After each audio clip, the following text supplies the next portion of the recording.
Welcome to A Cup of Happy. I'm your host, life coach, mom, and friend, Nicole James.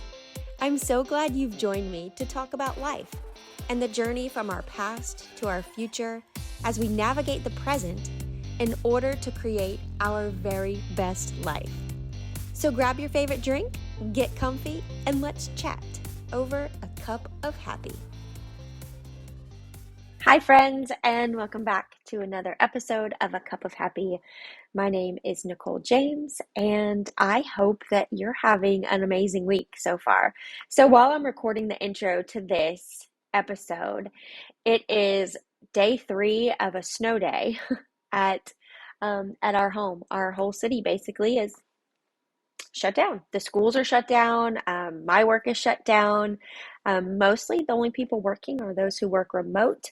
We had about around 8 to 10 inches of snow, and that's not common in our area. So it's kind of changed everybody's plans around a little bit. But anyways, that has not stopped me from continuing to work on all of the things on my 3-month coaching program, on this podcast, and still trying to put some great content out there for you guys on social media.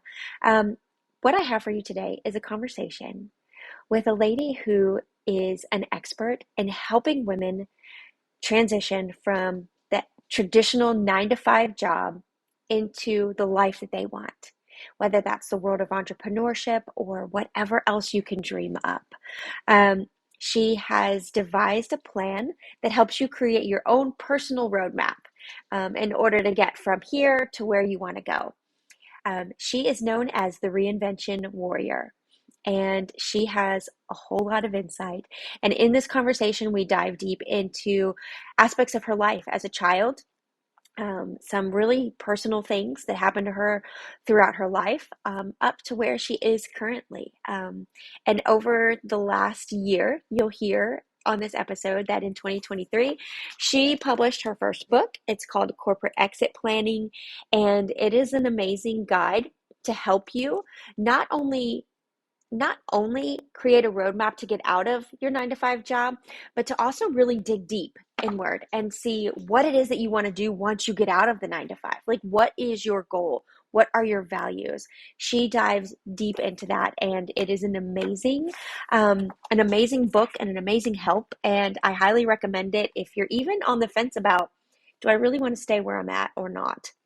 On the back of her book, she has this letter to the reader. And I'm not going to read the whole thing, but I am just going to read this last little paragraph here. And it says, "For the woman reading this, who is standing on the edge, unsure of her next move, paralyzed with fear, or death gripping the handlebars of change, know that you are not alone and that you can overcome the obstacles. It's time to give yourself permission to make a decision, build your plan, take action, and move forward. If you're ready to jump into the driver's seat, let's dive in. It's time to armor up, warrior. Love, Susie Q." So without any further ado, here is my conversation with Susie Q. And if you are interested in following her or getting some more information, all of her information will be in the show notes. I hope you enjoy this conversation as much as I did. Hi, Susie. Hi, how are you? Good. How are you? Good, thank you. I'm Thanks so so much for having me on the show. Yes, thank you so much for being here. I'm super excited to have you. Um, for anybody that doesn't know, well, nobody knows, but so Susie and I met a few months ago at a networking event here for in Knoxville for women entrepreneurs, and we kind of connected and have um, had a tea date one day, which was kind of fun, coffee date. And then went to a conference together too. That was fun. That was a great day. Yeah. Um, so I just kind of want to start the same way I would start a coaching session. So just to kind of get off on a positive note here. So tell me what is going well in your world for you right now. The biggest thing right now is that my daughter, the youngest of our kids, the last baby in the house, we relocated her to her new college apartment.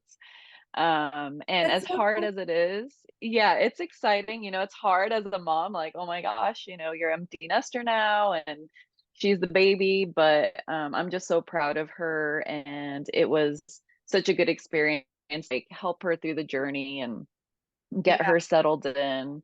And she's not too far away. So it's just one of those things that's, lights you up as a parent. You feel so proud of your kids and seeing them grow into young adults.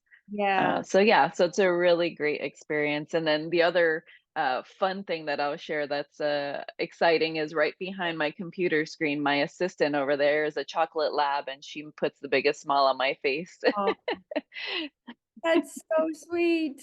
Oh, I love it. Yeah, so I she's can, my co-pilot here. okay. Okay. I can relate to sending the kids off at different times Yeah. and hear footsteps, my puppy's running around. That's just life. Pretty excited. It is, yes. So if Um, you hear snoring or random like dreaming cries, that's her in the background. that's funny. That's funny. So tell me about you. Like let everybody know who you are. Who is Susie, which your name that you use on Oh, your podcast and everything is Susie Q. So tell us yes, about yes. Susie. Absolutely. I mean, I could sit here all day, right, and just like go through my life story, but I'll keep it as succinct as possible for sure. So as you said, yes, I go by Susie Q, and I really got that nickname just throughout life when I was younger. I remember being called Susie Q. Everyone would think of the song every time they heard my name. So Susie Q kind of just stuck. And I thought, well, you know what? I think it kind of makes me stand out because when I tell people I'm Susie or Susie Q, if you need help remembering, and they're like, Susie Q, I'll remember that. And so I've Yeah. kind of just started using that because I feel like it helps me kind of be remembered, in a different way.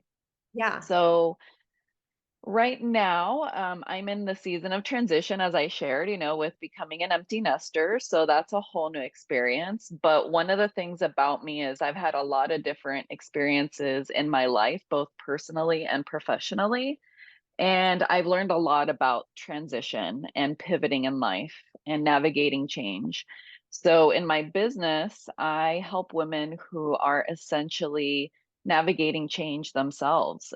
More than likely, they're in a season of change in their career. They're trying to navigate how to escape a traditional 9 to 5 job and pivot into entrepreneurship. But really, I think that I'm the type of person who looks at life all blended in one. We don't just have this career side and professional side of ourselves and then our personal lives, and they live completely separate. I believe that everything is integrated and all blended into one. And so those transitions that happen in our career or happen personally, they all affect our entire life. And so I love to help women if they're facing like life changes as well, kind of like me, empty nester, or other things, other journeys they might be experiencing. I love to help them through that journey and reinvent themselves because I think that we're constantly reinventing who we are, redefining what our goals are, redefining what our desires are. And so that's what I love to do is help women through that journey of transition and really embrace who they are and then create their life on their own terms. I love that. I love that. So because I know a little bit about you, I know that you also have recently published a book to help women with this. And so I have a copy of that and I have been slowly working through that myself. So tell us a little bit about that and how that came to be. Absolutely. So I am an avid writer. Funny enough, like right in front of me, I have my journal because I was like, anything that comes up, I might want to write it down. Same. But I'm an avid, yeah. And I've been an avid writer for the majority of my life. As long as I can remember, I always loved writing, even in school. And I thrived in it. But I kept saying, like, even when I was working full time and trying to navigate my own transition, like writing was just something I always did. And when I officially made my pivot and left my, 16-year career, I was like, this is something that not everyone's talking about. Like, I just didn't see it be a big conversation in the book world or just in Mm. coaching because I had hired coaches, but no one specifically was talking about like, how do I start even considering this transition or pivot? And so I was like, you know what? I've talked about for years that I want to write a book, and I wrote a lot of stuff, but I never like actually organized it and put it together in the form of a book. Mm. And yeah, I finally, after we relocated from cross country a year and a half ago now to Tennessee, and I finally was like, you know what? This is the time to do it is now. I started my new business when we relocated here. And I thought, why keep waiting? There's no time better than the present. And I stopped making excuses because sometimes that's really easy to do. Yeah. And I just sat down. I joined a challenge with someone that I enjoy her work. And I was like, I'm just going to put my head down and do the thing. And I did. I just honestly, that book had been inside of me for a really long time, and I actually am working on books this year to publish as well. So there's more books coming.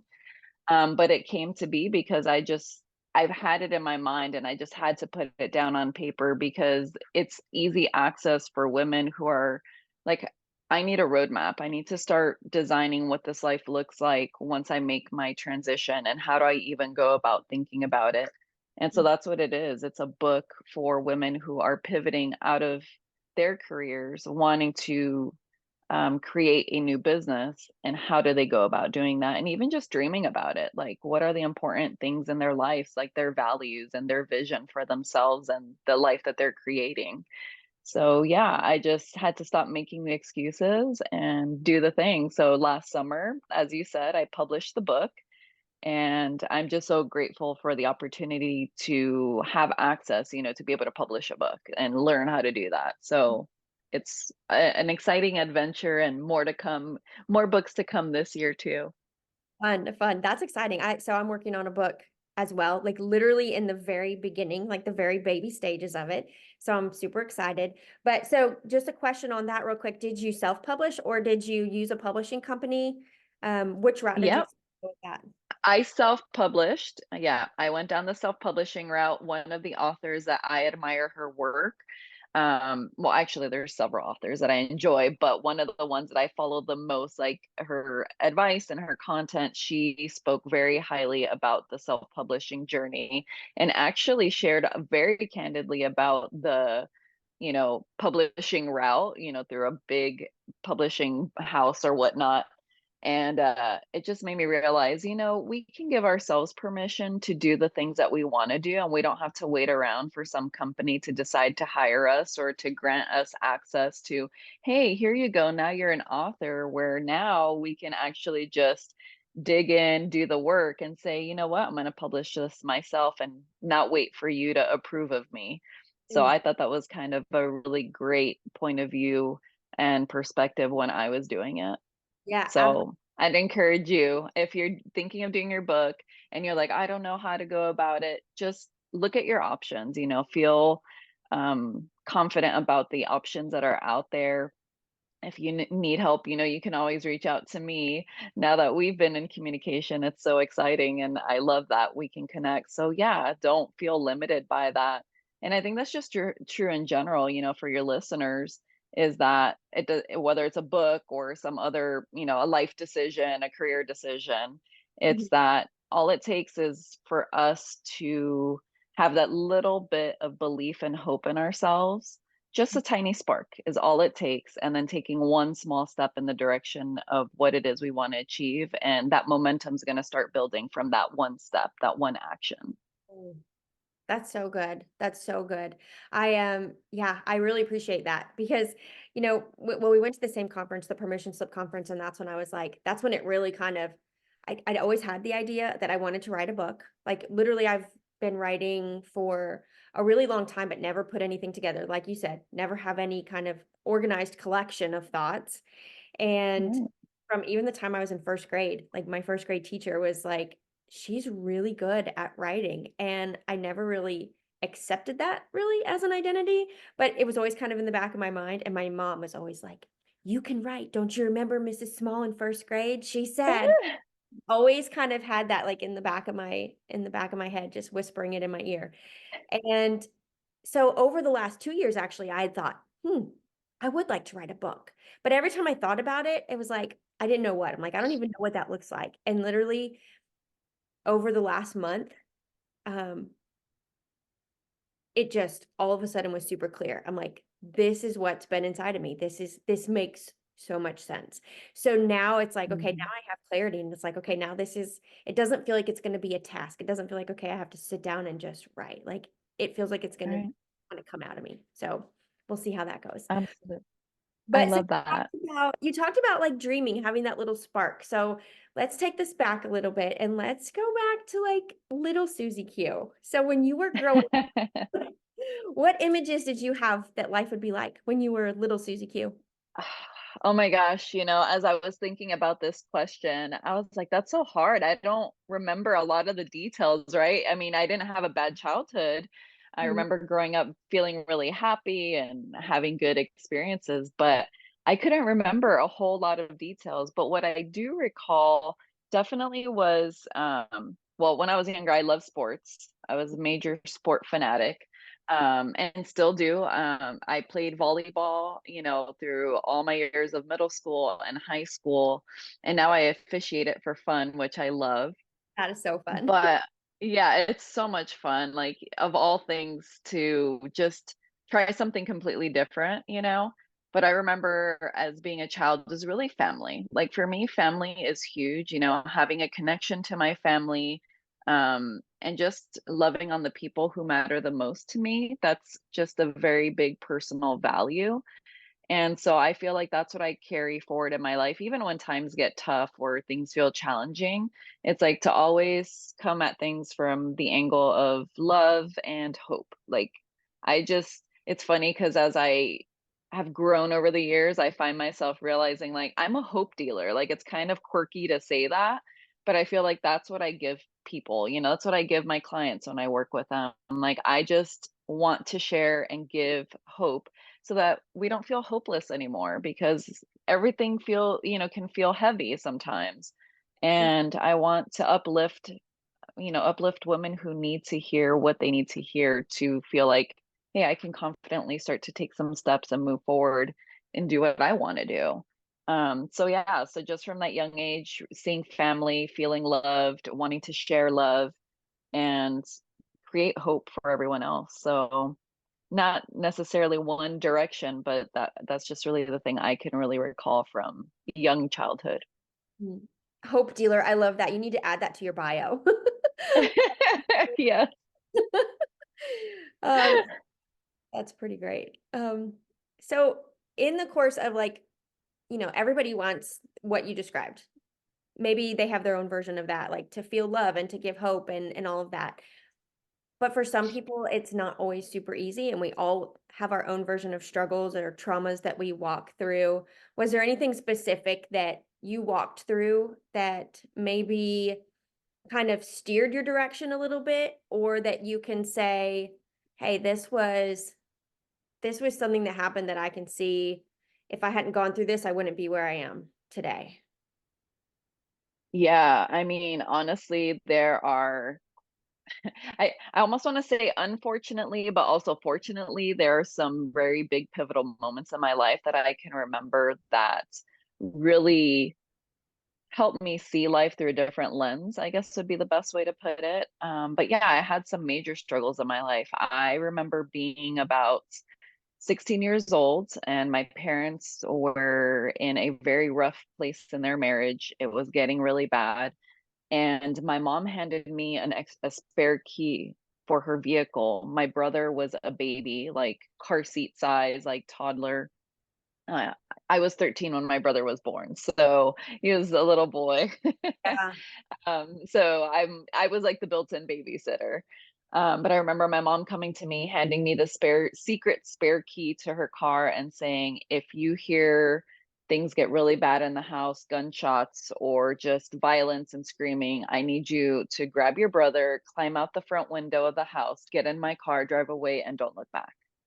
Like, that was a huge moment in my life. And where that struck a chord for me was just how to be able to support another woman, and one of the biggest figures in my life. I mean, my mom's my best friend. She's my rock, and we have leaned on each other for so many things.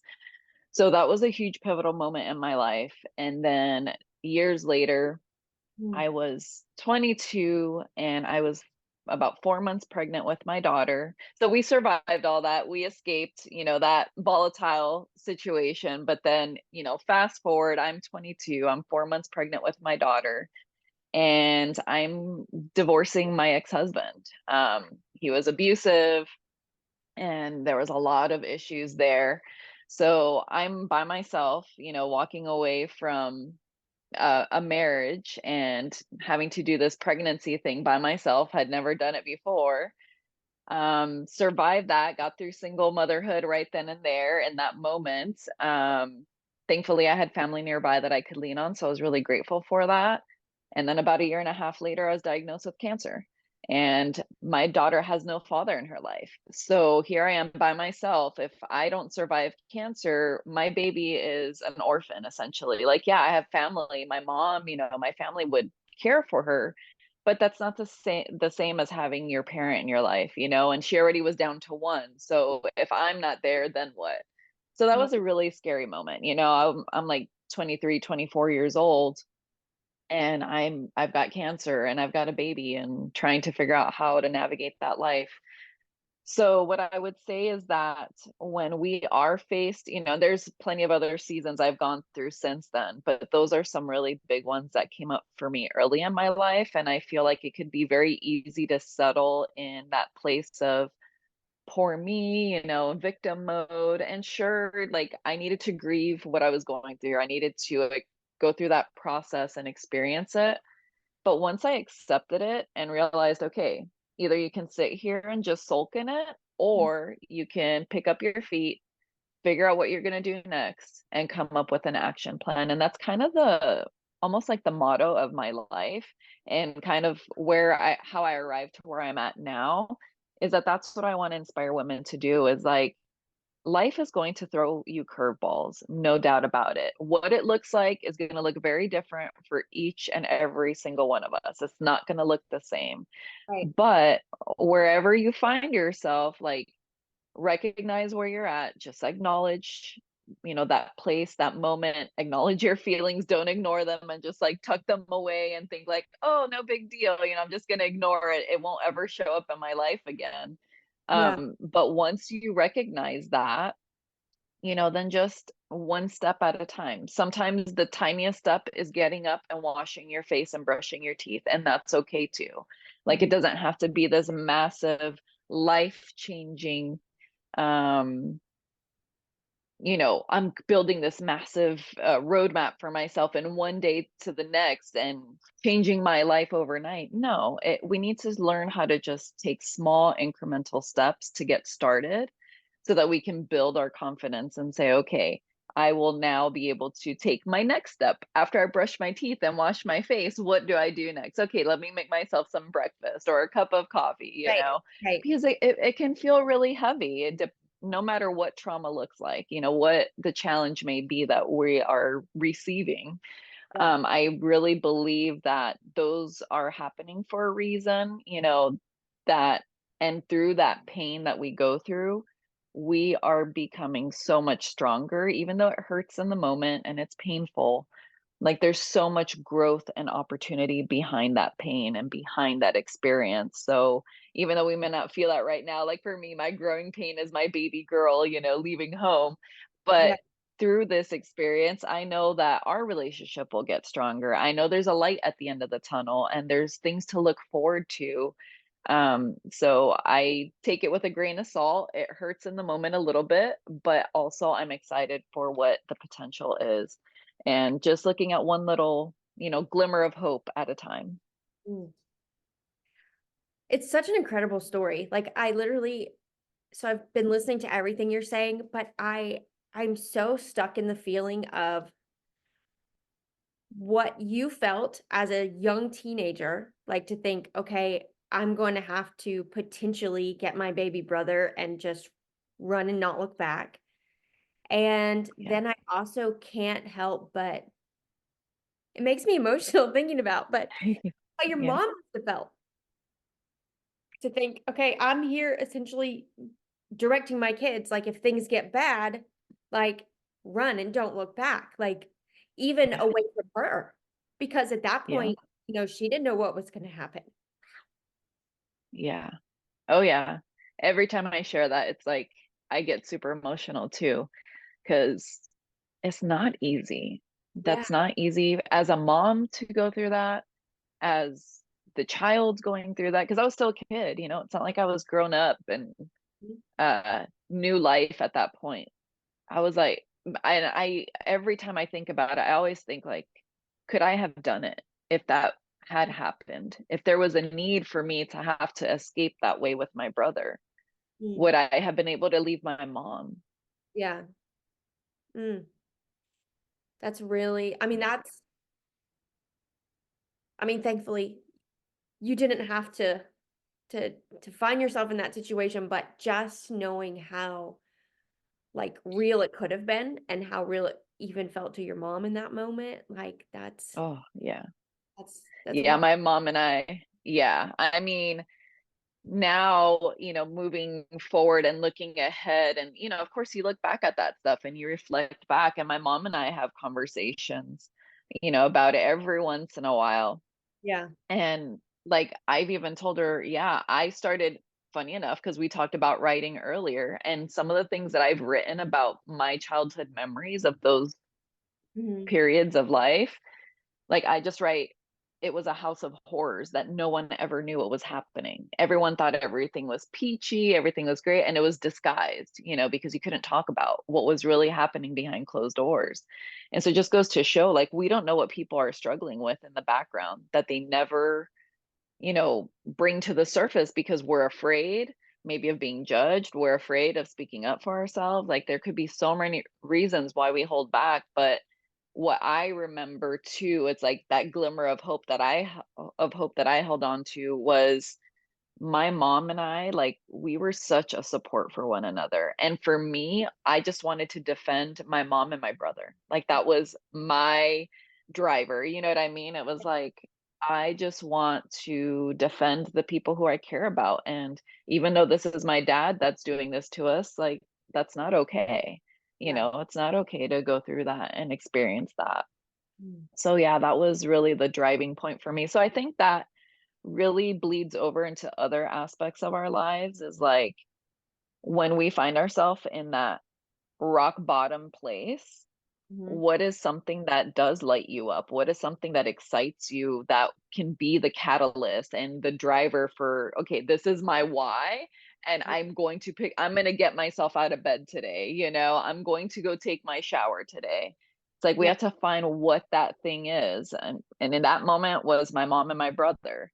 When Mhm. I was a single mom, it was my baby girl. Everything I did was for her in that moment because it motivated and inspired me to, like, you got to keep pushing forward. You can't just ignore the fact that you've got a baby and you're going to beat cancer. So go ahead and do that right now. Like, figure out what you're going to do. And you just, it, it pushes something different in you when you can find that little bit of hope and inspiration to Yeah. just show up for yourself and Yeah. for the things that matter to you. Wow. Yeah, I know, like I said, we all have these moments, and I remember like my big why in like after my husband died was I just didn't want to be miserable anymore. Not just for me, but like for my kids, for everybody. Like I was tired of being sad and just miserable. And that was the Yeah, driving force for me, was like the hope of like creating like happiness. Like that was my hope. Like I just want to make a good life. Like I want to be happy. So yeah, we all have that. And you're right, for everybody, it's different. Like it's just you have to look inside and find that thing that does light you up, that makes you able to take the next small step, like getting up and washing your face yeah, and putting your shoes on for the day. Yeah, absolutely. absolutely. Yeah, Yeah. I love that you said that because I feel it's kind of something that I share on my podcast. It's, when are you going to get sick of your own crap? Like, when are you going to get sick of being in pain? When are you going to get tired of being unfulfilled or being, like you said, miserable, right? It's like, I- I'm just, I can't let it consume me anymore. I have to do something different. And I know it's cliche, but that saying is if nothing changes, nothing changes. Well, yeah, exactly. If we don't do anything different, we're just going to get stuck right where we're at and not like, what can we complain about because we're not willing to push a little bit outside of our comfort zone or to try something a little bit different that might completely shift the trajectory of our life, you know? Yeah, absolutely. Absolutely. Okay, so for any of my listeners that may be in a situation like you found yourself, any of your situations where you're in a pivotal moment, whether it was when you were young, whether it was when you were a young mom, um, dealing with cancer or facing cancer, or when you decided, okay, I'm ready to leave this corporate job and start my own life. Like, so anybody finds themselves in that situation, what's your biggest piece of advice for them? Ooh, that's a great question because there's so many routes you could go down, right? There's so many rabbit holes of what those first steps should be.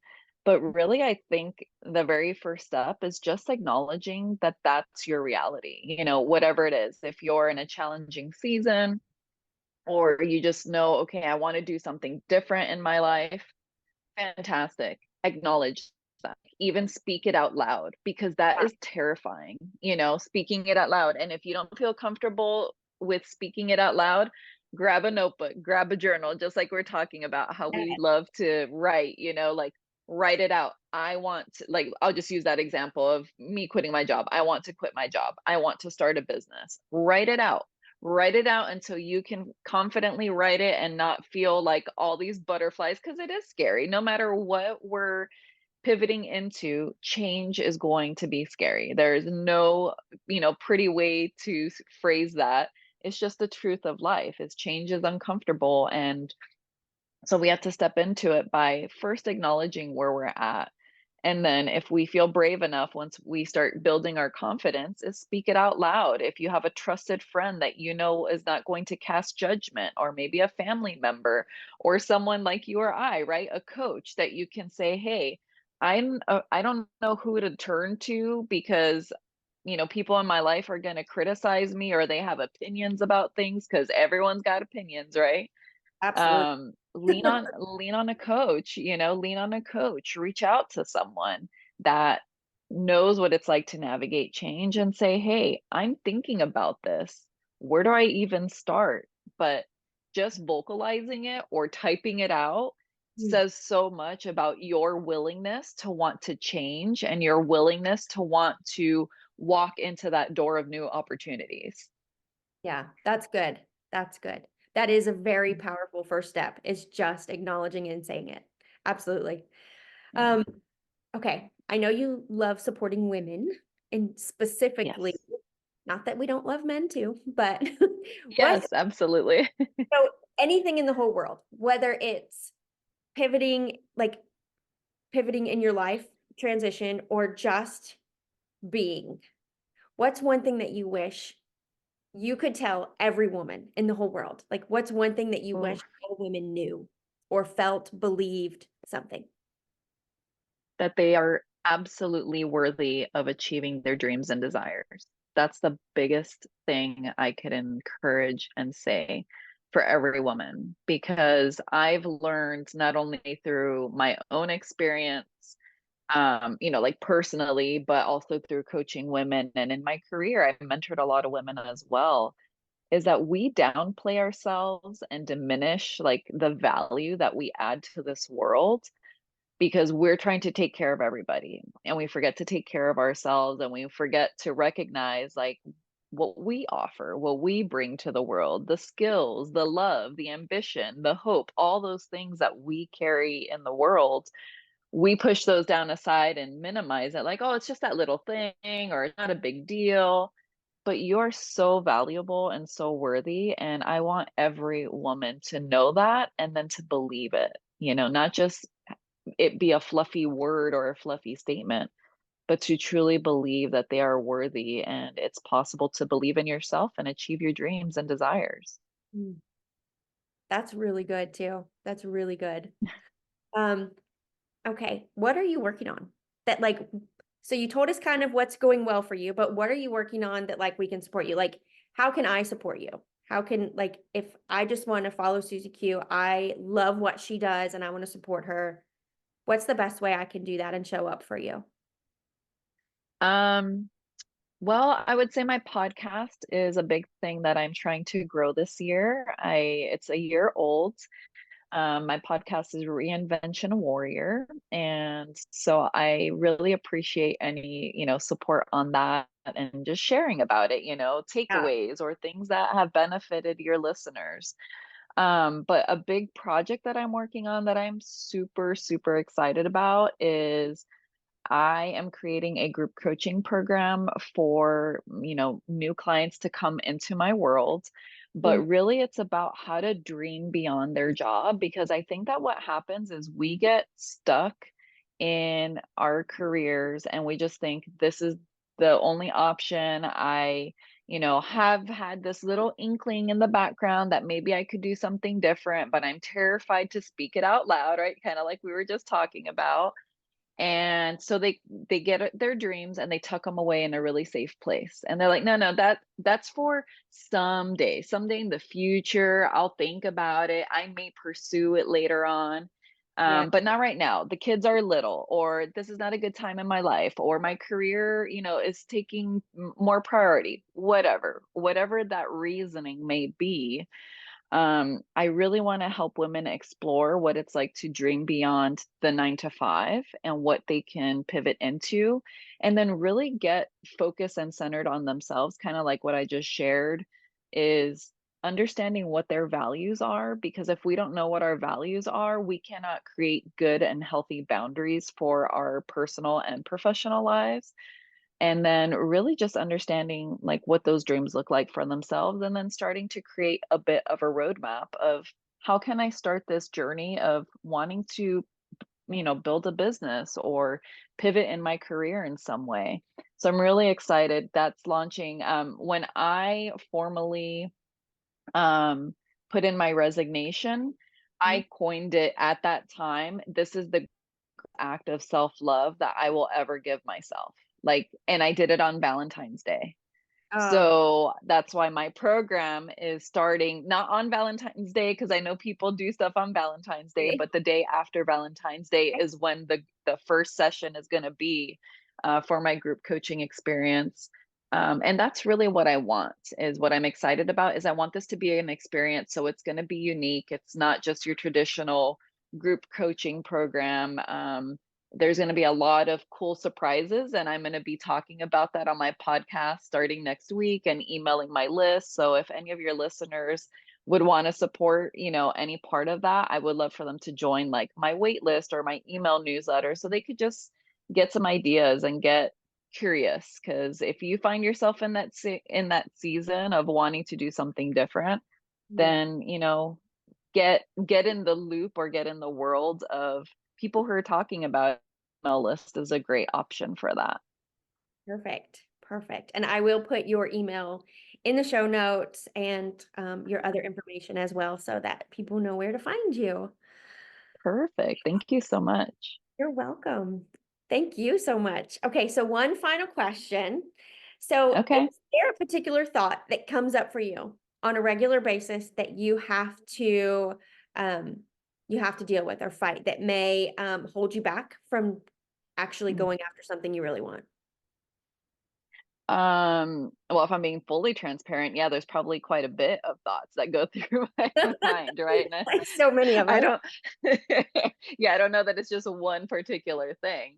But kind of in context of what we've been talking about, about how I went through that experience in my family life when I was younger, but I've gone through some similar experiences and, as I've grown my own family and some of the seasons I've gone through in my home life.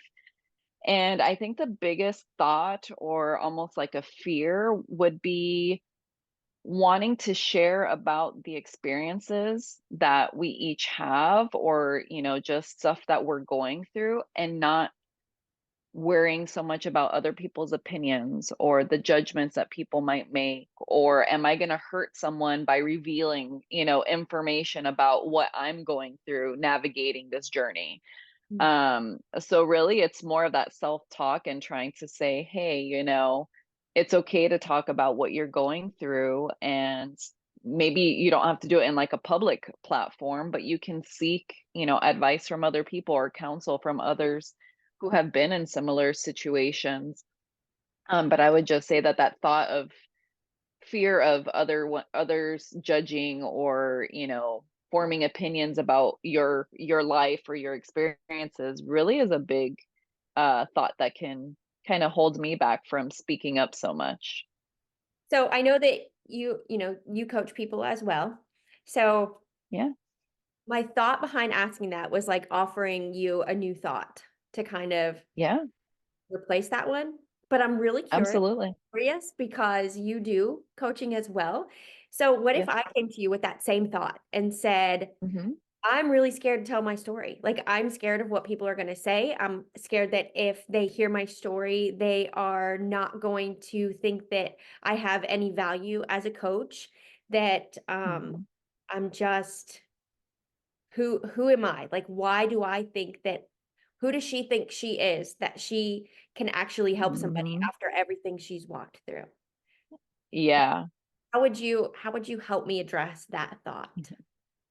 Well, I love that you did that, because as I was answering your first one, I was already coming up with the solution in my head. So I think that's just the tendency as a coach, right? That we're Absolutely. like Yes. yeah, we're already like percolating thoughts, right? Even though we're supposed to be asking the questions, but the thoughts are still percolating. But thank you for asking that question, because you're right. Like, someone on the outside can judge. And guess what? The reality is that people are judging all the time, no matter what. Like, that's just the truth of life. People are judging or observing, and it's just a reality. So if you came to me with that same fear, that same thought that's holding you back, what I would say is, for the women out there who are suffering in silence, if you don't speak out loud, you're not giving her permission to do something about her own situation. So who can you encourage? Who can you spark hope for when they're in a season very similar to what you've walked through? Yeah. How can your story or your experience help another woman walk through that season and that journey? Because I tell you what, when I was going through that with my mom, and then I became a single mom myself, and I was in a volatile marriage, it was so easy for me to walk away from that marriage because I saw what happened in my own home, and I watched my mom be my mentor and my role model. And it was hard, it wasn't easy, but I watched through that example of, wow, like, as women, we are so strong, we are so powerful.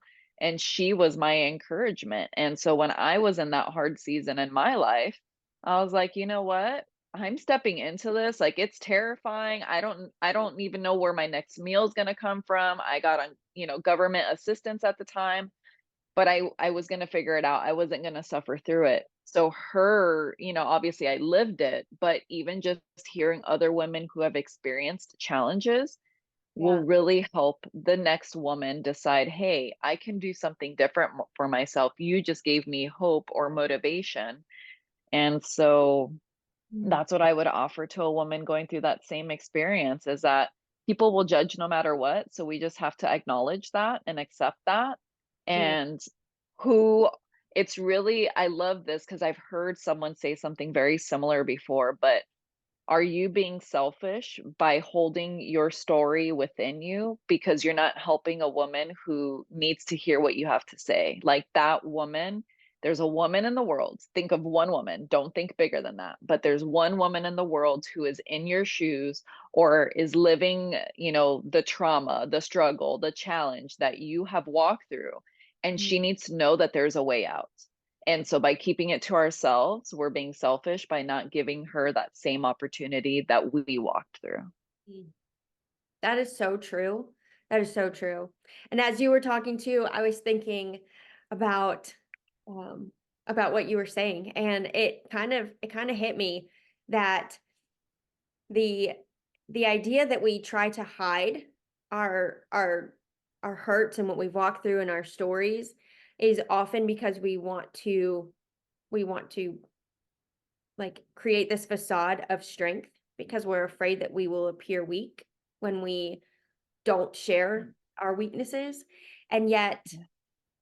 as a whole, like you said, like when you're actually in that spot, when you're walking through that, you feel weak and alone, and somebody else's transparency and showing their weakness actually can help you become stronger in that moment. So we're literally, if Yeah. we all hide ourselves, we're literally weakening the whole of us. Where if we Yeah. can just break down our like our insecurities and show our vulnerabilities and share our stories, we actually strengthen all of us.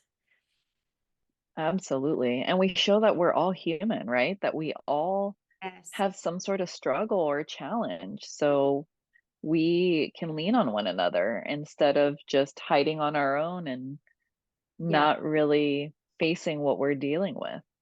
Yeah. Yes. Yes. Like that saying, like when the tide rises, like all the ships rise. Not just Yes. love that. I like Yeah. Yeah, I love that.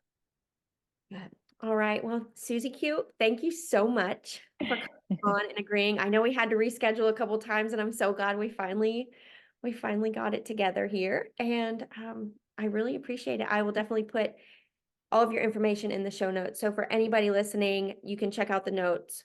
Go follow Susie Q. She's on Instagram, but the big thing is her podcast and Yes, that would be great. website. Yeah, I'll put all that information in the show notes. And it was really great talking to you.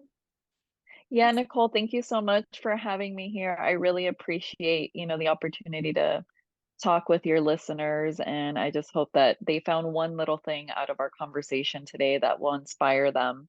Mm, And yeah, they can follow me on LinkedIn as well, Instagram and Facebook at Reinvention Warrior. Everything's all the same, Reinvention Warrior. So it's nice and simple, perfect. and they'll find Susie Q there. But thank you so much again. I really appreciate it. All right. Thank you so much. We'll talk soon.